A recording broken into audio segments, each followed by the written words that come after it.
नजर डालेंगे शोबिस की रंगारंग दुनिया की तरफ। अदाकारा साहिबा को ईद टेलीफिल्म खांपे टांग रही है में कास्ट कर लिया गया। मीडिया रिपोर्ट्स के मुताबिक साहिबा ने अपने नए प्रोजेक्ट के हवाले से मद्दाहों को सोशल मीडिया पर बताया।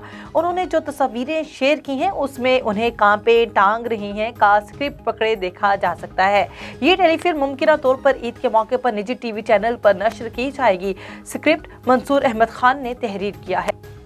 गुलकारा और अदाकारा हदीका कियानी ने कहा कि बल्लाल फन की बुनियाद को समझने वाला हकीकी फनकार है। मेरा बल्लाल के साथ गहरा ताल्लुक बन गया है। मीडिया रिपोर्ट्स के मुताबिक हदीका कियानी ने इंस्टाग्राम पर बल्लाल अब्बास के साथ अपनी चंद तस्वीर शेयर की हैं। उन्होंने ये तस्वीर शेयर करते हुए लिखा, बहुत कम लोग हैं जिनके साथ आपकी रूह का गहरा ताल्लुक वाबस्ता होता है और बल्लाल एक पाकीज़ा रूह है। हदीका ने बिलाल की मजीद तारीफ करते हुए लिखा कि वो एक ईमानदार, शरीफ आदमी और सच्चा फनकार है जो अपने फन की बुनियादी बात को समझता है। उनका मजीद कहना था कि बिलाल के साथ काम करने पर वाकई फख्र महसूस करती हूँ और बिलाल की मुसलसल कामयाबी की मुंतजिर हूँ।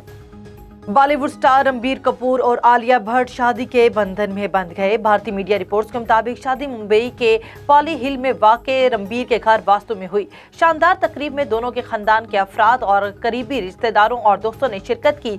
शादी में जिन मशहूर शख्सियात को देखा गया उनमें नीतू कपूर, रधीमा कपूर, करण जौहर, आयान मुखर्जी, मनीष मल्होत्रा, महेश भट्ट, पूजा भट्ट, शाहीन भट्ट, करिश्मा कपूर और करीना कपूर खान शामिल हैं।